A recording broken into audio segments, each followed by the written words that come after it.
We hope that you did enjoy that edition of Johnny's Bites, and Johnny Hughes and the rest of the team. They are live in the studios of 3FM 92.7. This is what you need to do as many times as you can. Make sure you log on to social media. 3FM 92.7 is always available for you. But we're also streaming live across social media, particularly all the main ones, whether it's Facebook, YouTube, X, that formerly used to be called Twitter. I still call it Twitter because it's foremost what many people for an entire generation knew. But thanks to Elon Musk, now we have to adhere to the protocols. X, formerly Twitter. And then, of course, these days I always live virtually on TikTok. So you find content always there. But we're continuing great conversations this morning. And over the last week up to now, it's been the chorus narrative about Wontumi, the MPP chair of the Ashanti region, a.k.a. Chairman Wontumi, who is in the grips of Yoko. There was a lot of solidarity from the minority. Subsequently, had said that they will make sure that they don't leave the premises. Ultimately, they left overnight. Their drivers picked them. But we had a lawyer for Wontumi, Apiakubi, who stayed with him. And at the time, by Friday, didn't know that another way had been found by his colleague in the court, just to make sure that they pay the court for the surety sum of 50 million to be varied, at least reduced, because that was the clarion call by the minority led by Apenyo Makin when they sat down just at the frontages of Yoko, chastising Yoko for 50 million sum for that bail. And subsequently, we're not told that he says he has them. And so hopefully, we're hoping that Chairman Wontumi, a.k.a., will then be released from the grips of Yoko. But it doesn't make the subject go away. What went wrong? What also should we be looking forward to? Because we're getting insights that the Financial Intelligence Center is also on its heels as well. What does it mean? But foremostly, the Office of the Special Prosecutor, led by Kisia Jabin, the Special Prosecutor then subsequently, sometime about 2-3 months ago, gave an ultimatum to former Finance Minister Ken Ofori-Atta. And Ken Ofori-Atta had been declared a fugitive in that narrative or that press conference. Subsequently, had made excuses. He couldn't appear the time that the Special Prosecutor had announced, and rather will be today. So today is the day, the 2nd of June.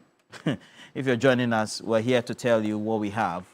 And so make sure you share the stream. Let's have some great insights. I have lawyer Apia Dankwa. I nearly said lawyer Apia Kubi. Lawyer Apia Dankwa, I say good morning to you. Yeah, good morning. And he's ready. Yeah, how are you doing? I'm well. I hope you had a great weekend. Yeah. Okay. And then the Chief Executive for GIFEC, and then also a Deputy Director for Elections for the NDC as well, Dr. Rashid Tanko is here. Good morning to you, Dr. Rashid Tanko Computer. I hope you're well. I'm terrific. Great. Beautiful month. Thank you. Yes, June is a beautiful month. And I'm inviting you to be Miller at Council. Yeah, you shall be there. Festival. This Saturday. Oh, I see. Yes. What festival? It's the Azar Festival. Oh, okay. Okay. The festival of Okay. Now, my outfit is by Simca. And Simca, they're based in Tema. You can always reach them on the number 0540652665. Simca, SYMKA. They're based in Tema Community 5. You can also get to them on social media. But this is what the Special Prosecutor did say. And at 4:16 p.m. the very next day, it is yesterday, Tuesday, 11 February 2025, before we could respond to the letter that came on Monday, the OSP received another letter from Mr. Ofori-Atta's lawyers. This time, it was an inquiry. Mr. Ofori-Atta's lawyers wanted to know, and they stated that they were informed by the household of Mr. Ofori-Atta that in the morning of Tuesday, 11 February 2025, that is yesterday, 12 men, comprising 1 police officer, 4 military men, and 7 other men in plain clothing, visited Mr. Ofori-Atta's house, and that by threat of force, they were able to enter Mr. Ofori-Atta's house, and they undertook an exercise purporting to be a search of every room, office, gym, and other spaces in the house. Mr. Ofori-Atta's lawyers then inquired if the OSP could confirm that the actions of the 12 men were the instance of the OSP so as to enable them to decide if a complaint to the police would be unnecessary. Mr. Ofori-Atta's lawyers and prayed for a prompt response from the OSP to prevent imposter action.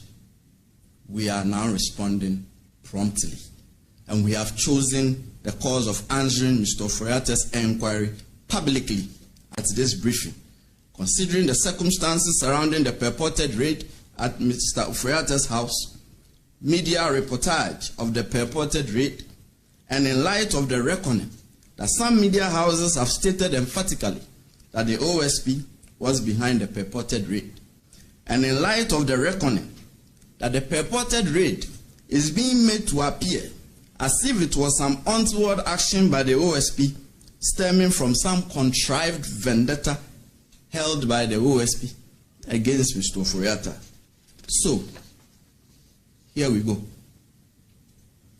And this is our response to Mr. Ofori-Atta directly, but through you, the media. Mr. Ofori-Atta, the OSP did not raid your house on Tuesday, 11 February 2025, or on any other day.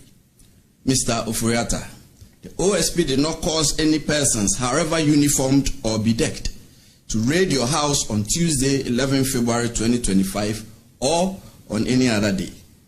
Mr. Ofori-Atta, that could not have been the OSP, and that is not our style.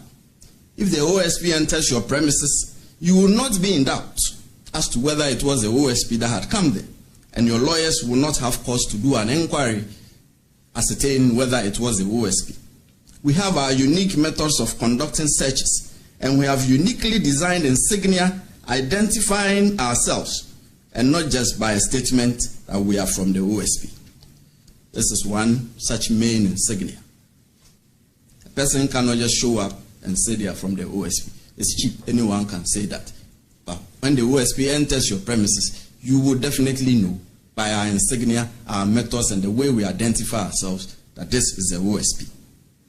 Our intelligence points us to state that the purported raid on Mr. Ofori-Atta's residence was staged, or at best, an imposter action in an attempt to court disfavor for the OSP and to derail the investigation. You know us very well. The OSP is never deterred by such occurrences, and the investigations will continue as by law prescribed. These occurrences and the OSP's intelligence, which will not be revealed at this time for fear of compromising the investigation, are very instructive as not to put premium on Mr. Ofori-Atta's alleged imminent peril should he travel back to the jurisdiction.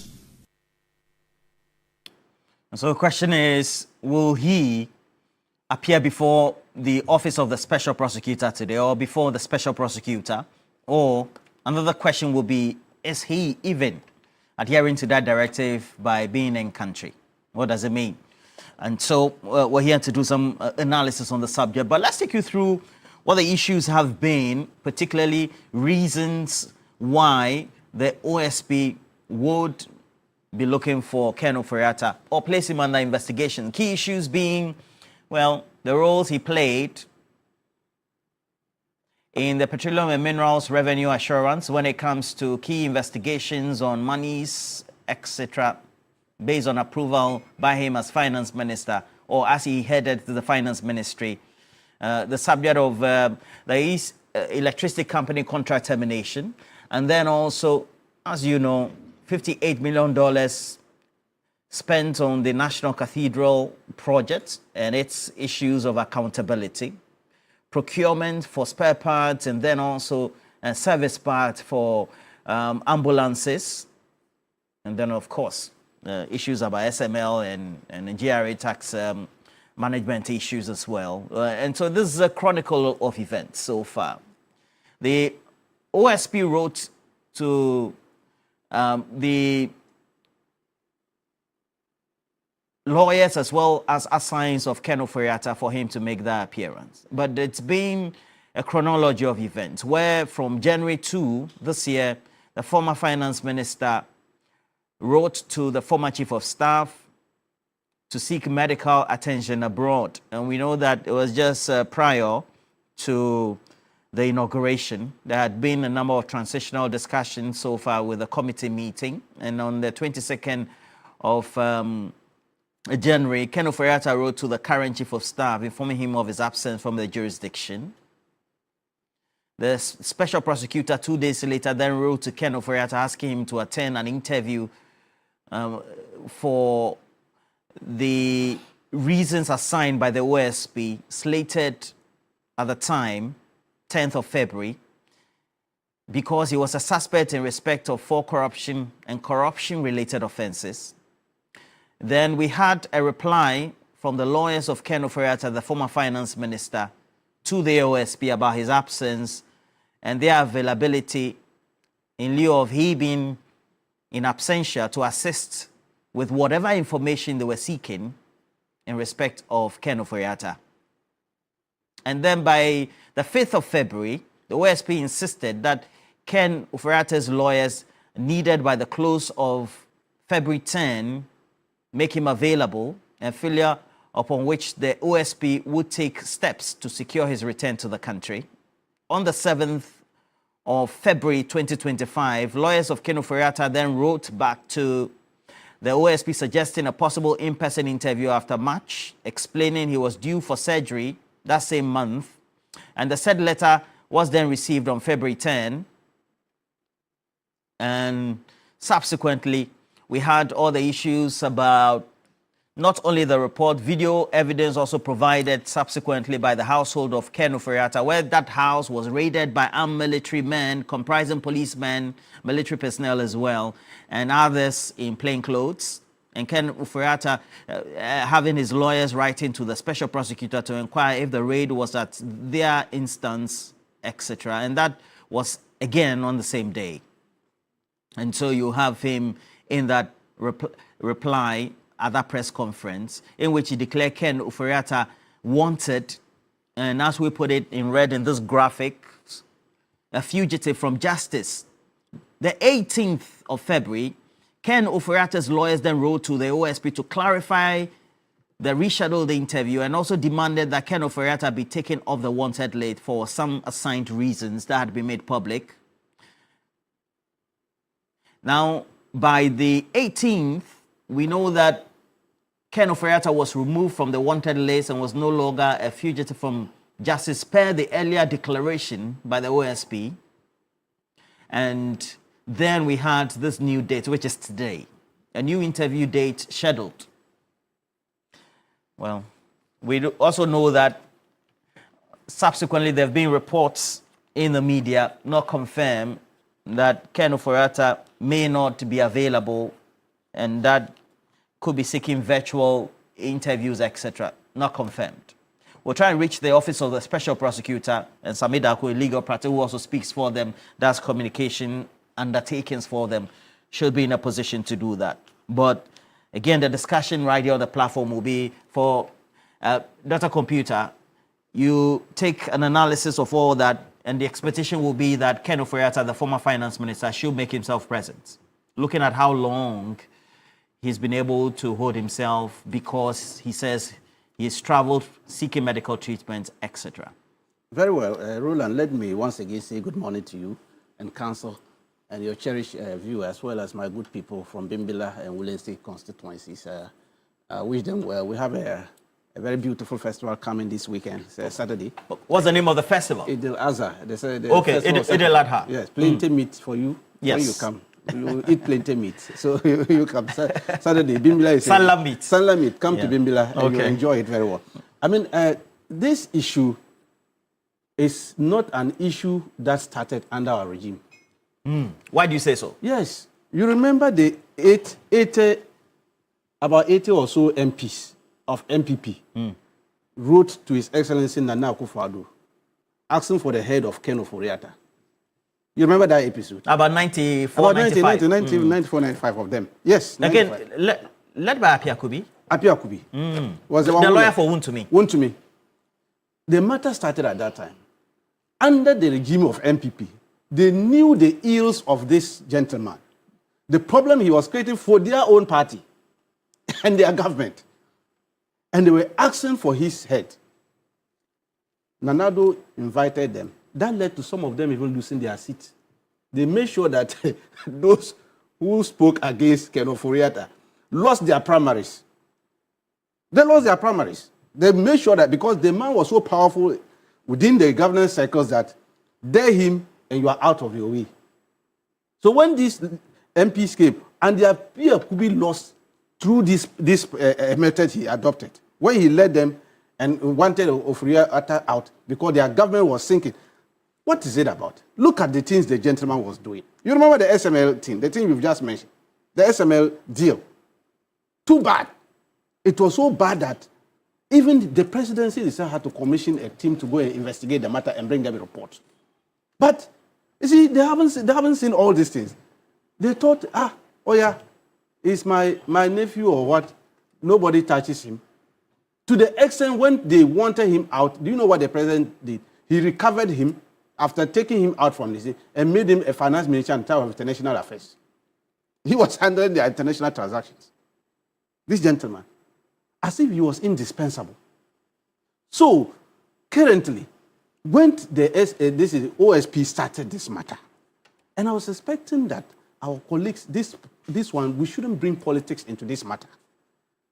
This oral business that the government of His Excellency John Dramani Mahama is involved is to safeguard the integrity of governance in this country and future generation. Future generations? Yes. Look, you don't steal state properties, expect that they should go and lock you up for some 5-10 years, then you come back and enjoy the booty. I don't understand. That is what has been happening. That's how we fight corruption these days. We only arrest you. Lawyers will go, they will go and prosecute you. State will get prosecution. You are charged, and they said, okay, after some 2-3 years, the state will get conviction, and they'll go and put you inside and so on. 5 years down the line, you come out. The booty is waiting for you. Are you not enjoying the booty? You think that's the modus operandi? That has been the modus operandi. Of key stakeholders, politically assigned persons? That is what I'm talking about, and that is why His Excellency John Dramani Mahama is coming to change. That is why the reason for ORA. Operation Recover All Recover the loot. You don't loot the thing and then get away with it. As we are prosecuting, we are searching for the loot where you have hidden the loot so that we recover it for the good people of this country. That is what we are doing. And so when we are doing this, we are saying that people should not read politics into this. It's for the good of the generality of this country that we should all enjoy that thing that you have looted. Bring it back. When you bring it back, it's going to be used to develop the state. And so when the state is chasing this gentleman, they are chasing him for these alleged crimes, huge crimes against the state. One, you know this ambulance spare parts saga. The OSP is looking at it. It's a serious matter. This gentleman was involved in that matter. The revenue loss, they are talking of payment out of this and the utilization and tax refund account of the Ghana Revenue Authority. It's a serious matter. And so people should not sit down and think that this government is vindictive or is looking at its opponent. No. Dr. Computer, not witch hunting. A whole former finance minister that is why I gave before then had operated data bank. Yes. He's a Yale graduate, etc. You see, Roland, the waters of which we are going, that's why I'm saying that the matter started under their regime, the regime of MPP. But they didn't have balls to prosecute him. Because dare him and you lose your seat. People lost their seats for daring that the man should be removed. And I'm saying that at their time, when they were ruling, they knew the ills. Look at this man punish our grandfathers. Whose grandfather? Our grandfathers who worked and toiled for this country, they were working and picketing at the finance ministry. Have you ever seen that? You mean for the domestic debt exchange? That is what I'm talking about. That they lost their investment in government bonds? They lost their investment. This man punished them. I've never seen it in my entire life under this country that I've stayed. From the 70s to the 80s, I've never seen old men, old ladies demonstrating for their own money. These are the things we are talking about. And you see, you're talking about the picketing that the former Chief Justice also was. Chief Justice, she was also part. Okay. And you heard it loud and clear. So these are the things we are talking about. It happened under their regime. This government came in and said, no, we want to change the face of fighting corruption. First, we were targeting recovering the loot. The proceeds, what they have used, the corrupt proceeds has been used to buy properties across the country and stash huge cash under their bedrooms and all this. Let's find a way of recovering it. Then we'll follow it with prosecution. So that we'll call it double jeopardy. You are going to face double jeopardy. We'll take the loot and we'll still put you behind. The law must work. And these are the things state is doing. So we're saying that, look, this gentleman, he has been, in fact, doing hide and seek. Hide and seek? Yes. He's doing hide and seek. Explain. He says that he's not well. My brother, who told you this man is not well? The man is well. He's hearty. There's nothing wrong. He's just doing hide and seek. He knows the enormity of the crimes that OSC is investigating. He knows. His lawyers have advised him accordingly. Counsel is here to tell you, because these things they have mentioned, the crimes, the alleged crimes perpetrated by him. If state should get prosecution on this, the man cannot run away from conviction. So they know. So they are doing this hide and seek. Today, you say what they are saying, that they should interview him through virtual means. Can you imagine this? Can you imagine this kind of hide and seek strategy they have adopted? And we are saying that it is not going to help anybody. Let's look, support His Excellency John Dramani Mahama in his quest in fighting corruption in this country. He has a benefit of hindsight. He has been a former president. He's been there before. He saw it all.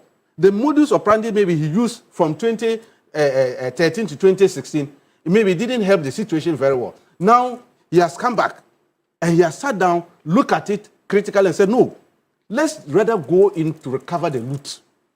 And let me warn my appointees.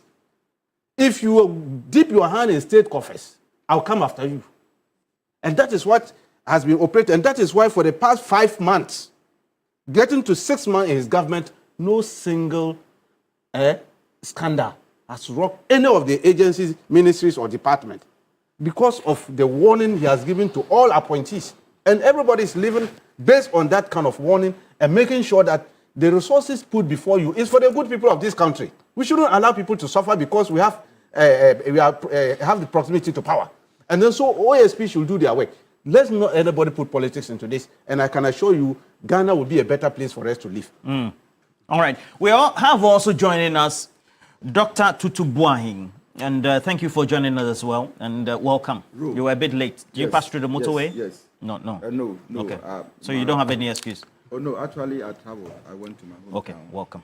And, For a funeral? Yeah, for a funeral. So I got back at dawn and, You have to prepare and come. Yeah. We're grateful that you... We're here because there are sharp responses that have been coming from the legal representatives of the former finance minister. His rights, and then also now what they are saying being the response is he went for surgery, he again needs to be given that time in lieu, knowing that he has to recover, etc. Good excuse, wouldn't you say? Yeah, so let me take this opportunity to wish your lovely viewers a good morning. Always a pleasure to be in your company. Thank you. My brother Tutu, my prof, and Dr. Computer. It's sad for me to say, but I think it is necessary that we say it. That sometime last year, we predicted that the day of reckoning will come. They were the principles of probity and accountability that underpins our constitution would be made to come to play based on the reckless leadership that was granted us by certain elements within the last regime. It's a bit sad that when that day of reckoning came, a figure as powerful as Kenneth Nanayao of Ofori-Atta seems to be giving the impression that he's running away from justice. Is that the impression he's giving so far? That's the impression. He's giving the impression that he's running away from justice. Why do you draw those conclusions? Yeah, because, in February when this issue came up, when the OSP, I'm sure the OSP having met them or in the course of his investigation, having had the impression that Kenneth Nanayao Ofori-Atta was running away from justice, gave that press conference where he called him fugitive. Understand? And then thereafter we saw their response, the promise they gave that they were going to make themselves available by May 2025. Well, it could be the case that really his Kenneth Nanaya Ofori-Atta is unwell. It could be, we don't know. But I'm saying that the way they are going about this, as in how they are handling themselves, gives the impression that they are running away from... That they are swerving. That they are running away from You're a legal practitioner. Those excuses and the alibi they're giving, somebody will say that suffices. And that's why I use the word impression. Because at this stage, it's still an investigation. I don't think the OSP has charged him, has he? It's still an investigation, so they invite you. My opinion is that when you are invited, you are not under an obligation to go. But then the reaction is that if you don't go, they also can use their powers to come and pick you up. And so at this point, the OSP has invited him, come and tell us your side, or as in, come let us interview you. The way they are going about it, to the extent that they even sue the OSP, to the extent that they sue the OSP for daring to call him a fugitive. For me, it gives me the firm impression that Kenneth Nanaya Ofori-Atta is running away from justice. And for me, it's a lesson for all politicians to learn.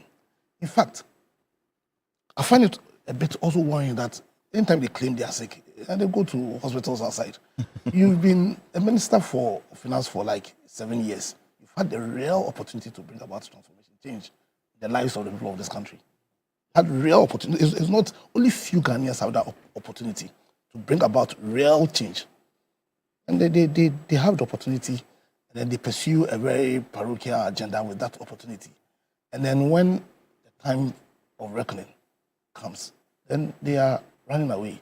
You see, I think what is happening is an opportunity for us to look at our corruption-fighting regime. We need to look at... You think it's too lax? And also too disjointed. You understand? Why is in some cases is the OSP handling it? In some cases is the Attorney General handling it. You understand? There need to be a consolidation.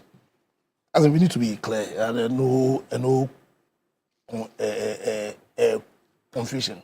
You know, during the campaign, we in the Movement for Change proposed that for us to have an OSP that is truly independent, then there needs to be an amendment which more or less changes this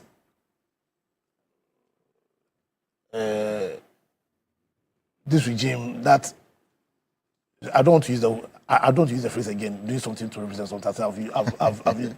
But we are all about doing something to represent something. And I think the OSP is a clear example of the lack of commitment amongst our leaders to effect real change. Because if you want to create a system where you have a body that is supposed to investigate corruption or corruption-related issues by our politicians, then there's a need for that body to be truly independent.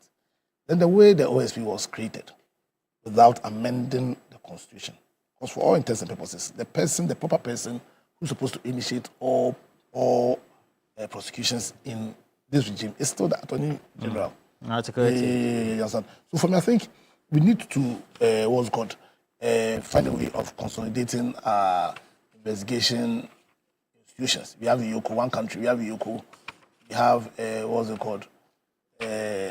police. We have Chiraj. How do you think harmonization of the efforts of those anti-corruption institutions or the investigative or quasi-judicial bodies will help in the fight against graft or corruption? Well, it brings clarity. It brings clarity. It brings so you have everybody singing from the same ship, so there'll be nobody drawing apart. And then so for me, I think it all needs to be clear. Who do we hold accountable for this prosecution? Because, in my opinion, because of the way the constitution is still as in still stands. I think if there's anybody that should be held responsible, that we will hold responsible, you understand, for prosecution, it is the Attorney General. So this OSP thing, we don't need any confusion there. I think we must not miss this opportunity to really bring about real proper reforms in anti-corruption Drive. because corruption is one of the biggest factors that's holding us back from transforming. And it's one of the biggest issues that is impacting the trust, the fidelity of the people in this constitutional democracy. Because essentially, the people do not trust people in political positions. The people think that, they are using their powers to enrich themselves. And the more we fail in the fight against corruption, then we weaken this constitutional democracy. And when you consider the purpose of the constitutional democracy, the fact that it's supposed to guarantee for us the rule of law, which is the only way in which our liberties can be guaranteed, then any practice, anything that weakens the faith of the people in this system of governance that we have taken needs to be dealt with and dealt with comprehensively. So I feel that Kenneth Nanaya Ofori-Atta, maybe somewhere in the world, thinking that he's running away from justice, but the way he's impacting the whole system we have created, the purpose of the system we have created, for me, puts a massive dent on his person, and on politicians in general. Now, contrary to what JFK said in America, do not think about what your nation will do for you. Think about what you do for our nation. Unfortunately, we have in this country people who claim to be politicians, who should be the vanguard of the transformation agenda. And their thought is not what they will do for Ghana, but what Ghana will do for them. So where we've given them the power, where they've had real opportunities to bring about transformation, they've used those powers, those opportunities, those privileges to advance their parochial agenda as against the national agenda.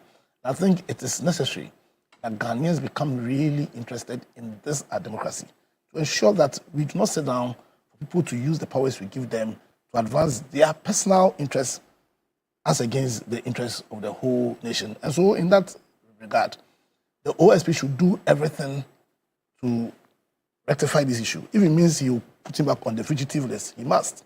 And understand that he's even thinking about bringing the Interpol into play. Because what is at stake is so dire that we cannot allow one man who we gave our powers to and who betrayed the trust we put in him.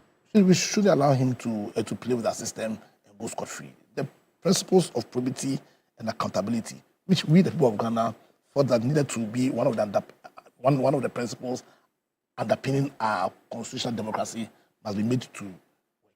Okay. From a socio-political angle and its impressions on individuals of states, either politically exposed or those who occupy public office, to be responsible and accountable to the people, the voters, or ordinary Ghanaians, what do you think the impression has been created by this scenario, this back and forth, this sickness, non-sickness, this response from lawyers, etc., in the OSP's attempt to have Ken Ofori-Atta calm down and then continue with the investigation, answer questions? Bro, let me apologize to viewers for coming late. It's very unusual. And thanks to my co-panelists for holding the fort for me. Greetings to all my hometown people, Asante Achimekutuas, who have been following Roland and TV3 every morning. Asante Achem Ekutiase. Ekutiase. Yeah. Bro, Sir. for me, corruption should not have that political face. The fight against corruption, should be nationalistic. And what it means is that the Ghanaian people should understand that corruption is not something that, will help this country going forward, either in the future or in the present. And when it becomes political, to the extent that, one politician or a political party is putting, accusing finger on the other, that equally wouldn't have any meaning to this country. My reason is simple. Roland, from 2000, let me say from 2000 up to now, there has been various accusations, between MPP and NDC, of who has done what and who has not done something. Obviously, when we check corruption cases in this country and people who have been cited as being corrupt and the legal cases that have been brought against them, in fact, sometimes you want to wonder why people were calling for some of these cases in the first place. Because at the end of the day, you don't really see anything good coming out of it. I think that this oral thing is a good thing. Operation Recover All Loot. Exactly, it's good. A good thing? Exactly. What I mean by that is this. When you want to identify politicians who have used power, as it were, to rob this country of certain resources, financial properties and all that, I think that it's not something that is good for the country, as I've said. And so if we have a president or a government who says that, look, I will identify all these individuals, take back what they have stolen, and probably let them pay for it. For me, I support it because it will serve as a deterrent, to other people in the present government and probably in the future governments. It will also serve as a roadmap, for future politicians, especially posterity, who will be coming to fill the gaps when some of us are gone. Roland, you see, one thing that we need to know is that for the past 4 elections, corruption has featured prominently. In the campaign? In the campaign. I'll fight corruption, I'll reduce corruption, and when it turns up that we've won the election, we don't really see any efforts in that direction. Again, when we check the polls that have, come with the past 4 elections, corruption has been a problem for the ordinary Ghanaian voter, meaning that the Ghanaian voter expect that we will have a president or a government that has that commitment and willingness to fight corruption. Why? Roland, I was just checking some records. Okay. Let me talk about some 4 key areas of corruption and where Ghana loses money. Political corruption alone is over $3 billion. Right? Corruption in terms of tax evasion, tax exemptions, and all that, $1.4 billion. State enterprises, corruption in state enterprises is over 10 billion Ghana cedis. Why? Do we have responsible citizens? Do we have responsible, politicians? All right. Now, when we check some of the implications of corruptible activities, one of them is the issue of trust, the question that you mentioned. All right. Trust being eroded. And that is why these days, when you are bold to say that you're a politician, people look at you from different angles. So a kind of negative image being placed on the politician. Because the moment you mention that you're a politician, people feel that you are corrupt. But is that the case? Is that what we want? Politicians, in most cases, are referred to as honorables, isn't it? Mm-hmm. Honorable Roland. Oh. I'm not honorable. Not I haven't occupied the position to be called honorable. Okay. So one day maybe Rashid. Okay, Honorable Rashid. Rashid, Tanko Computer. Yes. So Honorable one day, Rashid, if Honorable Rashid, he wants to go for the Bimbila seat. So yes. Hey, Roland. No, but it will befit him. I mean, he's a gentleman, right?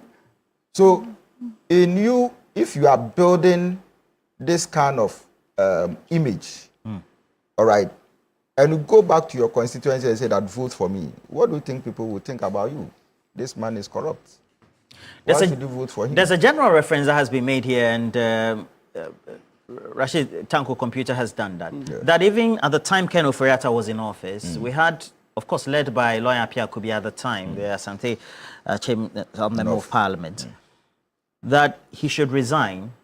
The perception and the concerns that have been raised about the vexed matters that are under investigation by the Office of the Special Prosecutor, and then the way he's managed the economy had been at the fore of public opinion, and so had lost trust. Yeah.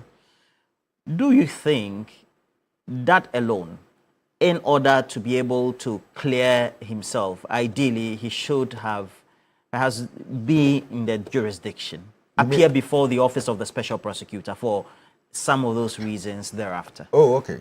Ken Ofori-Atta. Yes. I mean, Ken should be able to appear. I've said this the second time I'm saying this on this platform. All right. If you have not done anything wrong, you don't fear going out at midnight. If you haven't done anything wrong, you shouldn't be afraid going out in the dark at midnight. No, at all. Why? Because you don't have enemies. No one is chasing you. All right. Besides, if your chief, your hometown chief, calls you and you feel that something has happened, but you are not involved, would you go and tell the chief that I'm not around? Obviously, you go, because no matter what, even if a charge is, put on you, you will still go, explain yourself, put your story right, you'll be vindicated. So, if you feel that you've not done anything wrong, I mean, you may be sick, but you will still find a way to come. I think the other time I said that, look, Ken should probably speak to his medical staff. Get him down here. Sit down with the OSP. If it is a day or two, trash out everything.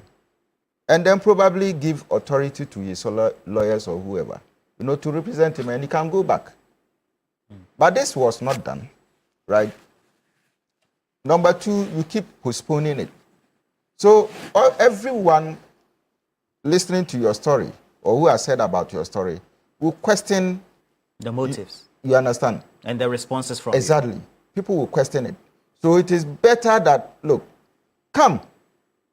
If you feel you've not done anything wrong, come and speak to the issues. Now, what can the OSP do if you are able to prove to the OSP that these charges, I didn't do them, I have documents, to prove that I didn't do them, and all that. But you only be running. No, look, basic business law, the veil of incorporation. If you took a decision in the interest of the nation, right, and probably it backfires, and you didn't personally gain from it, you are protected, right? Yeah.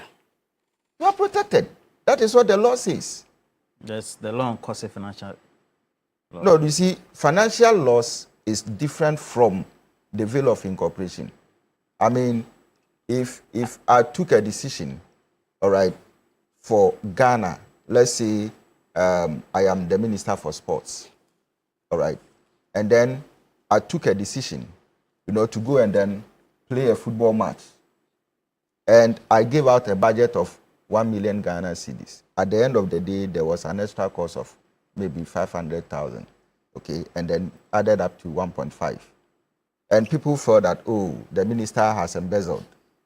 But there are documents to prove that the 500,000 was an extra cost. All right, so if I show it, or probably whatever it is, I mean, I am vindicated by the law itself. So what I'm saying is that if he has not done anything wrong, he feels, he knows himself, he knows what he did. If he has not done anything wrong, I think that he should find a way to come, speak to the OSP, probably move to the extent of even having a press conference, to let Ghanaians know. I mean, all these things, public opinion matter, isn't it? Public sympathy matter. So why don't you do something that will prove your innocence? Okay. There's a computer. This is a country where we've had an MP who was under the weather, actually had, we're told, a paralysis, conveyed in an ambulance to take a decision in Parliament. We're told, again, under the auspices of Kennedy Japan, that Sarah Adjo had to be emplaned from the US to Ghana. Henry Quartey, we're told, again, under the auspices of Ken Ofori-Atta. So sickness really cannot be a barrier, is it? Very well. Unless maybe you're on the deathbed, so to speak. Very well. That's why I indicated in my earlier presentation that the gentleman is not even sick. He's not sick. He's doing hide and seek. Hide and seek. Yes, that is what he's just doing. Because of the enormity of the alleged crimes that he's been investigated. His lawyers are intelligent people. They have advised him. They know what they are doing. They are just buying time, doing hide and seek to water down the issues and all that. But the gentleman, like the example you've... In local parlance, they call it kwani kwani. That is it. Because if you look at the whole issue, even the former president advised that they should all come back and face charge. Is that not what he said? That they should stay back and listen to this. So why are they running away from this thing? And that's why I'm saying that this one is not about politicking. It's about crime perpetrated against the state.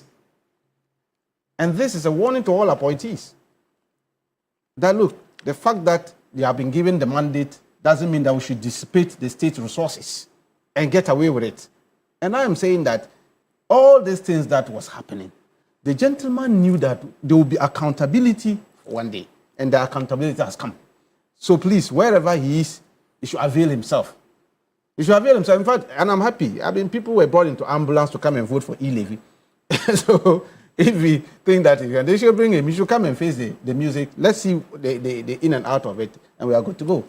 A corresponding issue is the subject of Wontumi, and we're hoping that, well, they can meet the sureties and be able to. But if you look at all that transpired the whole of the last week, culminating to today, mass protests, massing up at the frontages of Ioko, and then the responses of the legal practitioner leading his team, saying that if not for the suit that had been filed, I'm sure today he would have been in a position where he's not spending the weekend. Well, that is what I'm saying, that I have maximum respect for Andy Appiah Kubi. When he's speaking, you listen to him. And if you're a student of law, take time to listen to him. He tried to delink politics from law when he's speaking. When he's speaking law, he speaks law. And when he's doing his politicking, he will do the politicking. That's one thing I admire about him. And that's why he made a statement that when you are entering a house, you don't throw stones. That was a huge statement he made. What's your own interpretation of the statement he made? You know that the man was legally arrested. He was arrested through a warrant. He has been properly charged. And a bail bond has been placed on him. Yours is to negotiate with the officers to see whether they can water down the issue. You don't come with bravado. You don't come chanting as if you are going for hunting. Hunting? Hunting, yes. In our village, when we used to, I used to be a hunter. Those days. Go and chase rabbits and rats and all that. we chant a lot, and the Dondon beaters will be beating on you and be charging, going to the bush. You think that's what the minority? That's what they were doing. Were they not Massing doing that? up and Massing chanting? up and chanting around the place. That's why he said you don't go to, when you're entering the house, you don't throw stones. And see, he wanted to use that method, proper process, and then lo and behold, when they realized their books, they went back to their law books and realized that no, we rather have to go and file a process in court. At that time, the gentleman was also negotiating something, then they brought in another thing. So it arrested the whole process. That's why he told them, I didn't know because of the process that was filed, we would have negotiated our way through. You see, sometimes they are the nemesis of their own problem. They are the nemesis of their own problem? Yes, of course. Why do you draw those conclusions? Why do you go there knowing very well that the man was not picked up by an illegal body? This is a lawfully constituted organ of state that came with a warrant to pick him, and you will come there and say, no, oh yeah, bring him at all costs. And then when the going became tough, they brought their huge vehicles to carry them away and left the people to walk from, or some of them walk I don't understand. Distances. Well, what do you mean by they left their vehicles to pick But my them? friends who were in there, their vehicles came and picked them. They didn't even allow their supporters to join them in their vehicles. That's why I'm saying that sometimes we must look at this thing critically. If somebody is picked up unlawfully, then the party can go into support and say this is an unlawful process and all that. We don't think that is the best. But when the person is lawfully, his lawyer indicated, lawfully picked, and then charged, why should we have to drift? And I'm happy. I have to thank the Yoko leadership for what they did, because we're going to set a very dangerous precedent that should anybody be picked, then they will mass up to go there. In that case, we are going to defeat our own constitution, our own institutional setup that we have put in place to take care of our lives. We don't do that. That is why, look, and I'll give you another example. Attachia, lawyer Attachia, is another astute lawyer. You remember the issue of the Signal Bureau? Yes, you remember the bail bond. When they placed the bail bond on him, Attachia rushed to the court, filed a process that the bail bond was too huge for his client. They cannot do. The court listened to him and varied it. 80 million. Yes, and he got his freedom. Right. So you are saying that in the court of law, that right is available. That is available. And that option should have been They should have availed themselves with that one, not to jump on the street. And they know, and I'm saying that they were fine lawyers among them, very learned. In fact, I've been learning from them. The MPP, some of them, they are lawyers. I've learned a lot from them. But unfortunately, what they did over there was pure violation of constitutional processes of assembly. You know how to do demonstrations and all that. Public Order Act is there. Did they apply for any this thing before going there? From Parliament, they ran to that place. Well, they are the minority. So if you are a minority, does it mean that the law doesn't work? As soon as you are a minority, the law stops working. I don't understand. That is what they are doing. That was an illegal gathering. But you see, the security were very professional. They managed them. They didn't do anything untoward.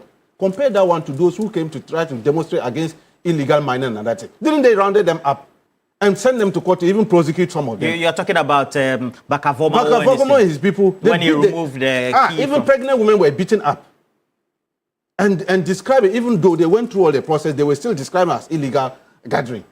Rambo and then the Gestapo way of dealing with them. But I was professional because our leadership is said that we are all Ghanaians. The president respects the constitution and says that although these people violated, just manage them. Because what they are doing, they know what to do. They know the right process. And that is what we are, and that's what I'm saying. We are now enjoying what we call Aban Papa. Aban Papa Abba. We have now gotten a proper governance structure in this country. That people's liberties are protected. They are not going to be violated on the whims and caprices of political power. We are not doing that. We are making sure the law is working. And that's why we say we are in the era of what? The law is the law. And it is the law. We're in the era of the law. The law is the law. And it's in the law. That is the era we are living now. So if you want the right thing, the gentleman, yes, his right has not been violated. If you cannot meet a bail bond, it doesn't mean that they should just release you and go. Whether 48 hours or more than 48, the law is the law. And it's very clear. And I'm happy they are going through the legal process to get him. If they get the right processes and he's out, so be it. Nobody's interested in keeping him behind bars. Apia Dankwa, you did follow the responses that evening of Apia Kubi, right?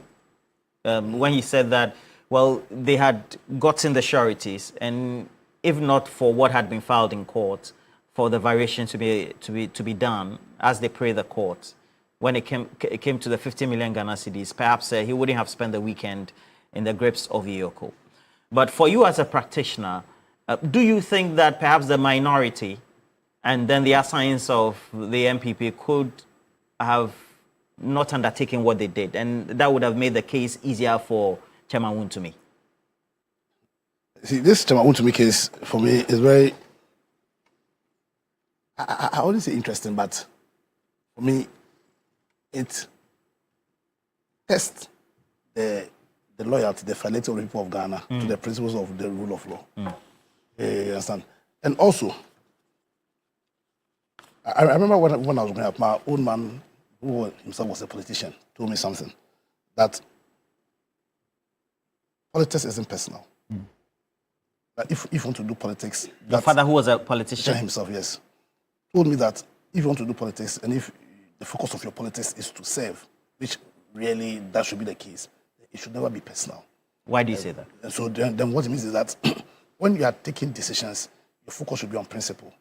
Your focus should be on value. It should never be personal. And I think when the Wontumi case comes, because of the way Wontumi himself has handled his politics, a lot of people are making it a bit personal as against following principle. You understand? By all means, Wontumi should be investigated. By all means, it should be investigated for the Galamsey issues. If he's done the money laundering, he should be investigated and possibly prosecuted. But he should be investigated, he should be prosecuted within the confines of the law. We should not sacrifice our personal issues against anybody on the to the detriment of the rule of law. You understand? Now, this is to me issue. Let's forget about what he's done and all the things that he said. And last week, social media has been replete with a lot of the utterances, very unfortunate, disrespectful utterances. You understand? Now, I'm saying all those utterances cannot be justification for a breach of his rights as a Ghanaian. Our constitution says something. It says that, listen, when you arrest somebody, you, the police, or in this case, the Iyoko, you have the right to keep the person for 48 hours. Now, if you want to keep him beyond 48 hours, it must be only by way of a court order. Now, I know that if they claim they've granted him bail, but in this country, there's something dangerous happening. We tend to we weaponize the law. Without looking at the focus or the purpose of the law, we tend to weaponize the law. Do you think in this instant case, the law has been weaponized, especially making reference to that landmass ruling per the petition of Martin Pebu? Listen, if you, Yoko, or the police, in the police inquiry bill, you give a bill term 15 million with justification, you are weaponizing the law. 50 million? What was going to be bail bond? 50 million. 50 million. And it is with justification, no so. Yeah. So it means that But you're a lawyer. So if a bail bond is given, is it not with justification? No. If they say it's with justification, so they can give 50 million bail bond. If it's not without justification, if it's with justification, that means that you have to bring property. The sureties that will not sureties alone. That will properties amount to 50 million. That will evaluation. You understand? When he's taken to court, the court will have to give him another bail. So we are weaponizing the law to infringe on people's rights, and it's not a justification that was done in the Wontumi case. It's not a justification that was done in all the other instances we are mentioning. See, our commitment to people's personal liberties, the commitment of the people of Ghana to the protection of people's personal liberty cannot be eroded on the altar of your personal issues. Politics isn't personal. Politics is not personal. Yes, we need to understand that. Other than that, then the purpose for which we talk about this agricultural democracy will be defeated. on the altar of personal.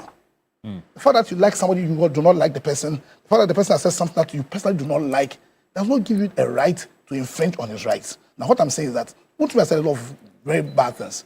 Probably people, probably you don't like him.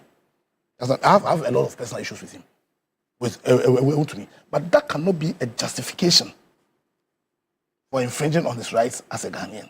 And it's not also an excuse that it was done in the past. That's why we changed governments. Do you think that his rights have been infringed upon?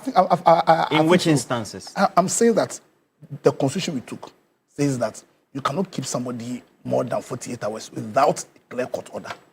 Understand? And I'm saying that they claim they've given him bail. But the condition of the bill gives me the impression that they are just weaponizing that law to keep him there. You understand? And you see, Wontumi he's in trouble because of all the negative things he's done. People seem to support what is happening. I'm saying that politics is not personal. Which people seem to support? You see, the kind of response I think the people of this country. You mean public opinion, the mass of public opinion. Because but public opinion is both MPP and NDC. So it's not about politics. So this issue is not about MPP. No, NDC. because you brought them. No. I'm saying politics. I'm not talking partisanship. I'm saying that politics. We seem to confuse politics with partisanship. Okay. I'm saying that politics ought not to be personal. We need to advance a politics that's more principle-driven than personalities, than personal issue. So because people have an issue with Wontumi, probably based on how he's done his politics, we seem to be forgetting the principles that underpin our constitution and the focus and the purpose of those principles. You understand? So for me, I don't think the fact that somebody has made an application in court injuncts his legal rights. I don't think so. And forget about what the minority are doing. You see, after this minority, we all know that they've lost all credibility. And it behoves on Ghanaians themselves to fight for the right things to be done. If you are going to depend on the MPP, then nothing is going to, because they've lost all credibility. But the fact that they've lost all credibility, does not mean that the principles that underpin our constitution, this constitutional democracy, and the purpose of saying should be thrown under the basket. And that's why I'm saying that politics, if you want to do politics that will benefit us, if you want to do politics that will cause leaders to serve, if you want to do politics that will inure to the collective interest of this country, then it ought not to be personal.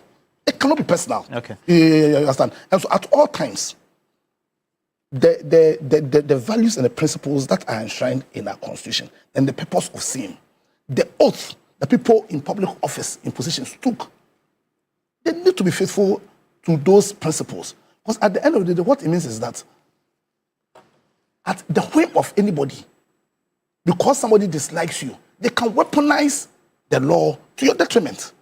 And we cannot build a society that way. You understand? And for me, that's my concern. And that's what I'm saying. This is a test for the people of Ghana to show our commitment to the principles that ought to underpin this our constitutional democracy.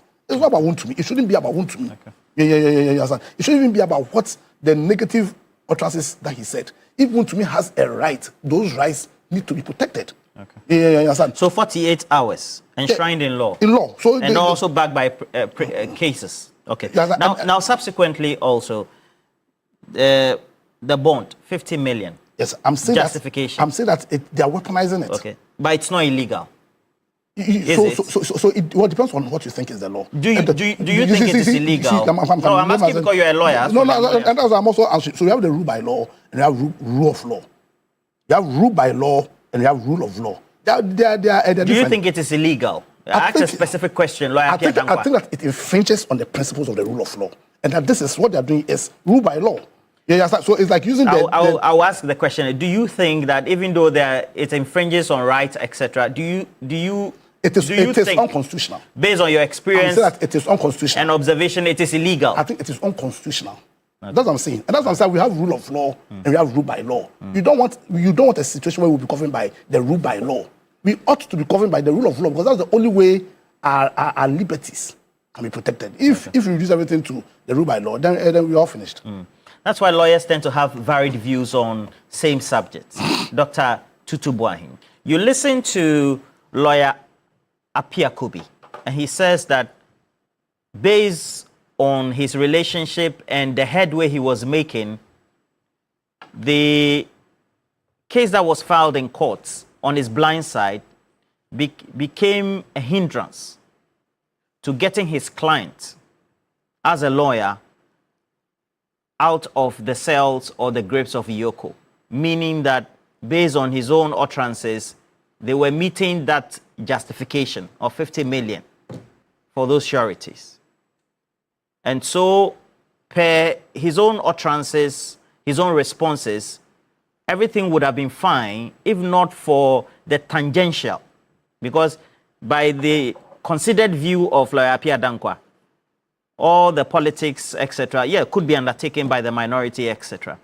But again, I believe that he's saying that all those things should not be coming in the way, should not be given consideration, and that everything should be by the law. Do you think, you just support his position, the position of his legal representative, Lawyer Appiah Kubi, perhaps we need to come to a middle ground to say that maybe perhaps his rights have been infringed or have been infringed upon, but at the same time, Yoko too is acting within the law, irrespective of what anybody would think. What's your own view? Yeah, so, Roland, I followed the arguments by my friend, Lawyer Appiah Dankwa, and I agree with him, all right, with the constitutional requirements for detaining people and granting bails to individuals who are detained within 48 hours. And I feel that, you see, earlier on, Lawyer Appiah Dankwa made a point talking about the improper coordination of investigative agencies like the CID, Yoko, NIB, in the matter of Wontumi, all right? Because when CID was there, I think the following day, when CID sent the letter and then he responded, the following day we heard of NIB, invading his residence, all right? And then he reported to CID, I think on the 26th of May. The following day, 27th, that was a Tuesday, he was picked up. And for 5 continuous days, the man was in the custody of the Yoko. All right, 5 days in hours, that is 24 times 5. That's 120 days. Now, the smartness of Yoko was that after the 48 hours, they came up with the bail conditions, which I think that lawyer will agree with me that even on that basis, until you satisfy, the bail conditions, you are not gone. All right. Now, that brings in that interesting analysis of lawyer Andy Appiah Kubi. All right. You disagree with him? Yes, I disagree. 100% disagree. That if there was no commotion, etc., the case had not been filed in court? That statement was needless. Okay, it was needless. Lawyer Appiah Kubi was my former MP, Asante Achim North, and I've had close contact with him. But I feel that what he said didn't foster party unity. How many of us knew that? You were speaking like a lawyer. Somebody will say. No. There are lawyers in the NDC. There are lawyers in the NDC. But if you analyze such matters that the NDC had gone through in the past, there was no betrayal. You think he had betrayed his party? Actually, by mentioning Brian Champon as the one who had met the... I'll come to that. You see, that statement that he made was a total betrayal. Of the party? That I have done my part as a lawyer, to get him the bail. But my efforts has been undermined. Are you saying he was lying? I'm not saying he was lying because... Are you the lawyer for Wontumi? No. He's the lawyer for Wontumi, and that's the position he holds. I have restricted myself to marketing and political marketing. So, I don't know. I'm trying to understand certain legal arguments, but within the remit of rationality, all right, I want to admit that, you see, my former MP, okay, the comments he made was a betrayal. How? He could have put it in a different way. That probably wouldn't suggest that, you know, he is trying to say that people within his own party were undermining his efforts of getting Wontumi, you know, the bill. And that is where I see that it is very unfortunate. All right. I also believe that at this point in the lifespan or the life cycle of the MPP, right, unity is a watch, how do you call it? The watchword. Rather than people struggling, you know, for recognition and appreciations and all that. Okay, if you are a private lawyer for Wontumi, are you saying that the case that Wontumi is facing is non-political? It is political, isn't it? So, and people have even said that it was because Wontumi has said that he is going to contest for the MPP chairmanship.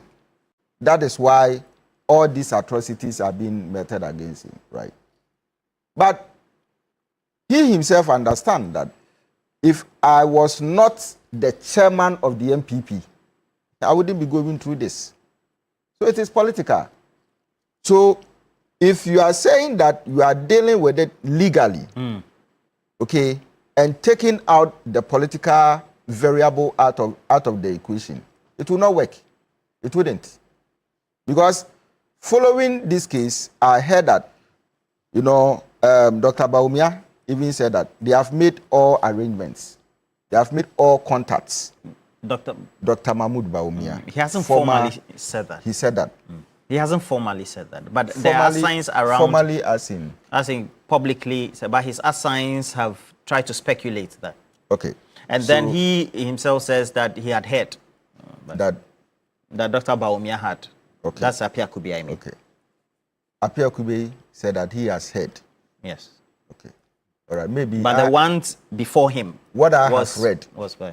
What I have read, you know, with regards to the media, you know, the reportage, that, yeah, yes, is what I'm quoting. That's fine. And if he has said that he had, you know, arranged, made all contacts, okay, and he's also involved. I hear Brane Champon is involved. Kennedy Japan is equally involved. Okay, then it means that all the party members are trying to rally behind Wontumi. So why would you, the lawyer, say that somebody? But he's the same lawyer who came in to say that Kennedy Japan, Brian Champon, and even acknowledges that he has heard Dr. Mahmoud Bawumia. So I understand. He made that statement. Others have equally made that statement. All right. Dr. Computer said that in one of the cases, somebody went to court, lawyer Atachia, yes, you know, went to court immediately to. Did we hear Atachia talking about some of these things? Because nobody had masked up and tried to accost him. Because he himself, as the lawyer, okay, didn't want that kind of situation where, you know, a lot more people will come into the equation and people will want to ascribe to themselves certain, you know, privileges. Do you think that it was right for anybody within the structure of the MPP to go to court without making reference to the legal representative of the suspects, Chairman Wontumi? I'm not a lawyer, and I don't know how many lawyers... Yeah, you've been speaking all along without being a lawyer, but yes, I ask you a specific question. Yes. So from that point of view, that is where I feel that the coordination within the party, the unity... So why do you blame Apia Kubi? That's why I'm coming. I just want us to... Let's assume that somebody didn't do something right. Would you also go and muddy the waters? All right. So that is where I'm coming from. So the point is this. Look, if as far as the Wontumi issue is concerned, if there's proper coordination in terms of communication, in terms of activities, efforts to get him the bail and all that were done properly, then I feel that if Gary went to court without, the consent of how do you call it, lawyer Andy Apiakubi, then that equally is wrong. But if he went there on the consent of him and the understanding of the MPP party, then probably it wouldn't be wrong. So my point is this, that as a party, you need a united front. And if that front is not worked on, and that unity is not built, trust me, in future, worse things will happen. Worse things. Because, a case will happen, somebody will fight it from one angle, another person will fight it from another angle. And to me, it appears to me that, the hierarchy of the MPP, especially the leadership, is not sitting up well. And I feel that this is a test case for them to come together as one body, bring all people together, and strategize on such matters in future when they emerge. Okay. All right. And it shouldn't be, let's say, because I hear that even at a point in time, certain information that was supposed to have even gone to the party was not going. You knew about that, or all this one you're hearing from the media? Because you seem to hear a lot of things. Yes. So you get people even calling you. People called you? Yes. Okay. You get people, sending you messages. All right. Yes. Okay. And from, since Wednesday, I've been getting, radio calls from radio stations. And some of the questions that they put you, all right, suggest that this information is available, to some people. Right? So that's why I'm speaking on the backdrop of some of these things. Okay. So my point is that, when you bring people together and you build a united front, as soon as Wontumi was arrested, an emergency meeting will be convened. And it's okay, this is how we are going to approach it. This is as a party. As a party. But this is not a party. It's not a party issue. It's an individual who is being dealt with by the state. I've said that. Wontumi, why are you advocating for it to become a party issue? No, I am not advocating. But that's what you're doing. No? But whatever has happened, you've seen the politicians, all of them there. Haven't you seen it? Yeah, right. And haven't we seen the party forces also being there? That's true. So that is it. I can't say that Wontumi, if Wontumi was an ordinary businessman, okay, would this thing be happening? Okay. Yeah, so that is why I am saying that the injuries may be caused, as claimed by the lawyer, all right. But if as a party you have that united front, all right, that is it. I mean, even if Wontumi was, how do you call it, a business person, what it means is that if he has multiple lawyers, all these lawyers will come together to know what they have to do at that point in time to get him the bail. Okay. Right. So as a bigger political party, you don't expect to be doing things the way you are approaching them.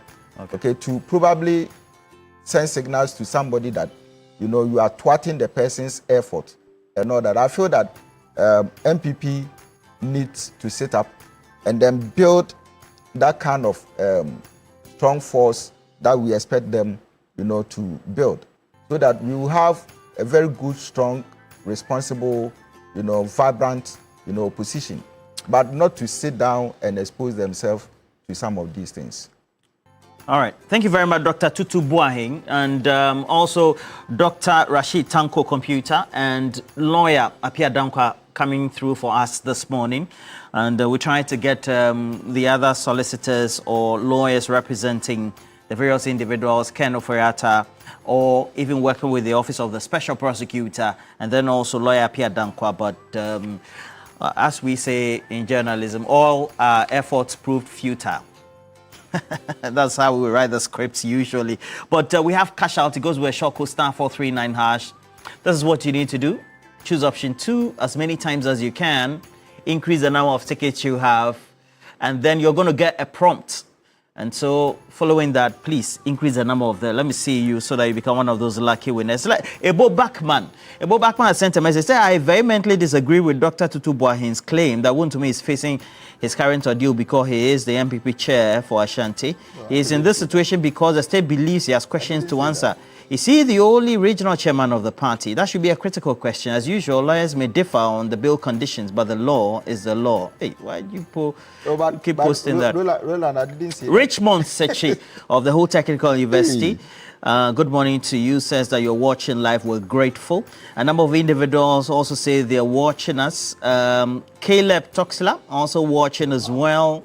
I see CC also, Nistalon, and a couple of messages. Manini Mani says, please ask Dr. Tutubuai, has Wontumi's charges political? All right, we're taking a break. We'll be right back. And all of you who have watched us also, we're grateful. We'll be right back.